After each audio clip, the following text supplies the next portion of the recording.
Hey guys, and welcome back to another video. I'm sorry that I haven't been as active recently. I have actually injured my back a little bit and I have a sneaking suspicion as to why, and we're going to explore that in today's video. I've spent most of this week just like lying flat on the floor. Yeah. We're going to be looking at how poor breathing technique can cause pain or can put you more at risk of injury. Then we're going to have a look at what healthy breathing looks like and how we can get there. So let's start by looking at what healthy breathing actually looks like so that we can understand what dysfunctional breathing looks like, because we need something to compare it to, right? Healthy breathing looks like a synchronized, observable motion between the upper rib cage, the lower rib cage, and the abdomen. I want everything nice and in sync. Healthy breathing is also called diaphragmatic breathing. I think I'm pronouncing that correctly. And when we have healthy breathing, that significantly contributes to improvements in postural and core stability. It leads to improvements in functional performance and maintaining spinal alignment. It can also lead to reductions in pain, and it can reduce symptoms of certain musculoskeletal injury, which is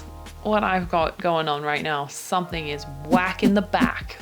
When we have a healthy breathing pattern, it also allows for reductions in physiological and psychological manifestations of stress. Because a nice deep breath in through our nose, out through our mouth can help to regulate our autonomic nervous system. And it helps us to move away from that feeling of fight or flight. That's what the healthy side looks like. So let's look at the bad side. What does dysfunctional breathing look like? There are lots of different types of bad breathing patterns, but I'm going to be talking specifically about the biomechanical dysfunction. So that's how the muscles and the joints and everything works together. There's other types of dysfunctional breathing that can occur when you have a certain illness like asthma or COPD, but I'm not going to be touching on that today. Although if you do have either one of those things, you're still going to learn something in this video, so stick around. So dysfunctional breathing or altered biomechanical breathing patterns, they usually look like superior rib cage migration, which means that our ribs are just going up and down rather than out. It could look like shoulder elevation when we take deep breaths. Something like that. There's also going to be reductions in abdominal excursion, so the movement of our tummy when we breathe. And there would also be reductions, like I said, in that lateral rib cage expansion. So when we go out to the side rather than up and down. And it could be caused by a load of different factors. It could be caused by our posture, how we move, previous injuries. It can also be caused by the fact that our diaphragm, so the little thing in there that controls our breathing, the contractility of it would be decreased. Okay, so those are the sort of movements that you would see in dysfunctional breathing. When we see these movements, it usually means that the primary muscles that we need for breathing are not doing the work that they should. So in turn, we're looking at things like those secondary muscles of respiration or breathing, like our neck muscle, the sternocleidomastoid, the SCM, the scalenes, the pectoralis minor. All of those muscles are going to be taking more of the brunt of the work. So because we're getting some muscles activated that shouldn't really be, and we're not getting the muscles that we need to be activated, then when dysfunctional breathing is present, it can lead to things like core dysfunction, muscle imbalance. It can cause dysfunction in fundamental movement patterns. And like I mentioned to begin with, it can lead to increased symptoms of musculoskeletal pain and things like that. I'm going to give you a couple more actual examples of what dysfunctional breathing looks like, and one of them is something called apical breathing, and this is when the upper chest expansion is dominant during that inhalation phase or the inspiration phase. Another example of a biomechanical breathing dysfunction is when the lower abdomen is drawn in during that inhalation phase rather than moving out. So if you think about this, when you take a really big breath of air in, your tummy should be moving out because it's getting more air. We need to create more space. A dysfunctional breathing pattern would be when we breathe in, but our stomach comes in as well. I don't know if this is the case for all yogis, but I do know that I was in a yoga class once and they taught that, and I was like, And those are some things that you could look for in yourself, but I've got a little bit of a test here for you to see whether or not you might be at risk of dysfunctional breathing. There are a lot of different tests that you can use to try and establish it, and there's one called the high-low test, which we're going to do together just now. You're going to put one hand on your chest or on your sternum, and you're going to put the other hand on your belly. I then want you to just take a few deep breaths just in and out. What that test is telling you, if you feel that your top hand, your high hand, is moving before your low hand is moving, that means the way that you're breathing could be a little dysfunctional. Like I mentioned, we want things to be in sync. So if we're doing all of the work with our upper chest before our tummy even gets involved, then that's not ideal. There was also another little questionnaire that these researchers that I was looking at came up with to try and exclude people with healthy breathing. The idea is if you rated a 2 or 3 on the questions that I'm going to pop up just here, then you would be at risk of dysfunctional breathing. So you can see they do things like, can you hold your breath for 25 seconds? Do you get cold sensations in your feet? If you rated a 2 or a 3, which means frequently or very frequently, for any one of those questions, you would be probably included in the study. Of course, they do a little bit more, but it's a fairly useful starting point if you're thinking that there's an issue with the way you're breathing or you're getting injured more often than everybody else. I don't know. It's pretty interesting, to be honest, because I still think that a large part of like the coaching community and stuff would look at this as kind of like waffle,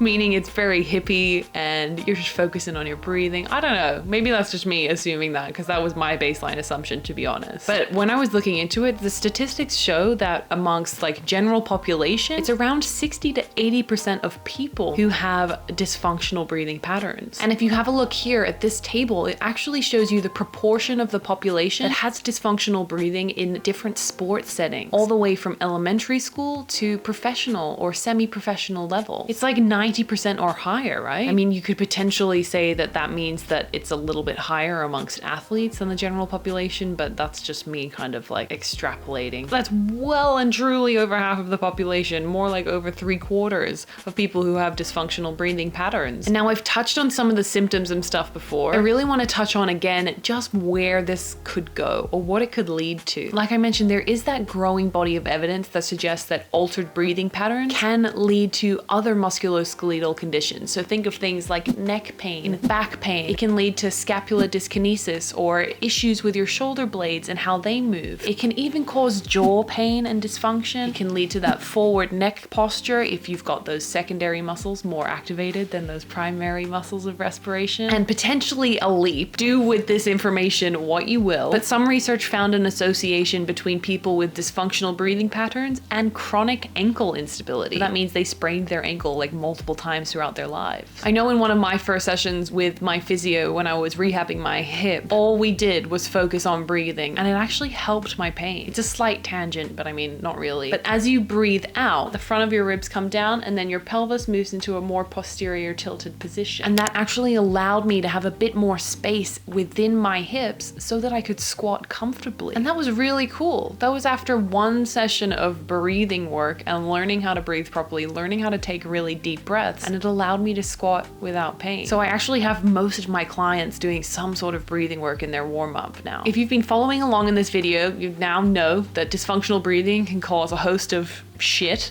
Let's look at some ways that we can improve this. In this paper that I found, they were able to get some improvements within the dysfunctional breathing patterns after a 4-week intervention period. Isn't that cool? So it shows that like a standard breathing exercise program can be useful. And lucky for us, the researchers also gave the program that they used to achieve this and to help their participants to improve their breathing pattern. So let's have a quick look at the program that the researchers gave to their participants to improve their dysfunctional breathing.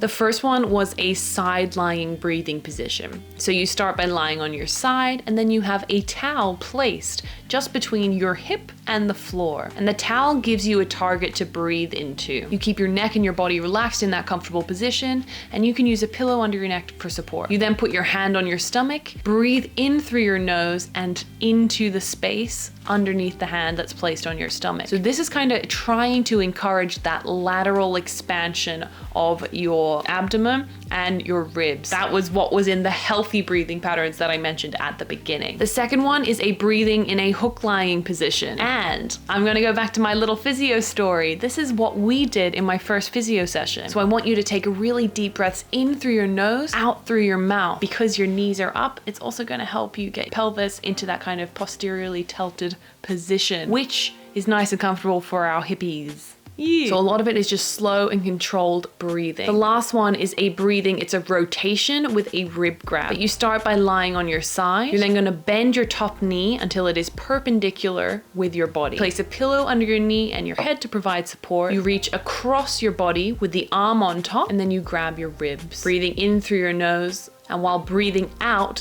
that is when you roll that top shoulder behind you towards the floor, but you don't move your knee off the pillow. Again, that's working towards that lateral expansion, and it's getting to move your rib cage in more rotation, which is how our body is supposed to move. There's slightly more complex ones that you can go through. I'm just gonna quickly show you them now so that you don't get bored of me just explaining exercises. But the link is down below, and you guys are more than welcome to check this out. It's a free to access article, so I highly recommend that you do. They go through weeks 1 to 2 and then weeks 3 to 4, and they show you how their program or their exercises progress. And it might help you to feel better in yourself. It might help you to feel like you get a bit more movement. It might help you to feel less stressed, because we're also, like I mentioned at the beginning, getting that physiological and psychological benefit from regulating our autonomic nervous system. These are things that we want, and I don't want you guys to be in pain. This is something that is so cheap because it doesn't cost anything. We just have to go lie down on the ground with a pillow, and it can be an amazing thing to implement into your routine as a cool down. It'll only take you about 5 minutes to take a couple deep breaths. Just start with 2 rounds or 2 sets of 5 breaths for each exercise and see how that feels. See if it makes a difference for you. It's something that I'm going to implement because my back is fucking killing me. I really don't know what happened. I was doing eccentric chin-ups and then it's just like turned to shit, but oh well. But yes, that is it for me today, guys. I hope that was coherent. Far out. There's just so much going on. I apologize in advance for the lack of content over the next couple weeks because Callum and I are moving houses and we've got to do painting and shit like that. I'm overwhelmed. Anyways, I hope you guys have the most amazing day ahead. If you could, it would be amazing if you could like and subscribe. If you have any questions, as always, drop them down below, everybody. Love ya! I'll see you next time.